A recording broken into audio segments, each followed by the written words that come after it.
I'm Sam. And I'm Will. And we're the Root Co. And we make ginger drinks that, taste like fiery ginger. Today we're here to talk about something else. The ginger itself. How do we get from raw ginger to what's inside this can? So it all starts with Dan and Juma. They are our farmers and they're based in Mkomazi, northeastern Tanzania. They've been growing ginger there for a while and they've actually started growing turmeric there too. The farm is based on a steep slope because ginger actually grows best where you have better drainage and runoff. They are also organic farmers. Instead of using pumps, they've got a brilliant passive irrigation system. There is a stream slightly further up the hill, the water flows down and the pressure powers the sprinkler system. Now, Dan and Juma only speak Swahili, so all of our communications with them go through Bob, who we'll come back to in a moment. Once we've agreed how much ginger we're buying, Dan and Juma's team will harvest it, just that section of the land.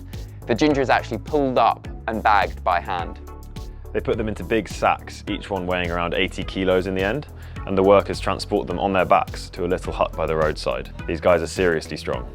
Now back to Bob. Once the ginger is packed, it's his trucks that come and collect it. They take it through to our juicing partner in Nairobi.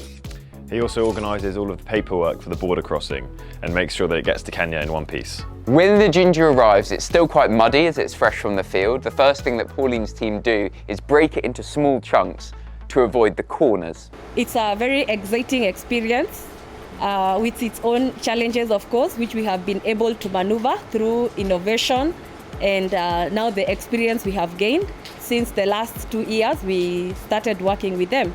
These pieces get a deep clean in a big tub and then go into a spinny thing that takes off the skin and any leftover dirt. After spinning, the ginger is washed one more time to make triply sure that it is clean before it goes into a grinder and turned into a ginger pulp. The ginger pulp is then scooped into a fine mesh bag and cold pressed.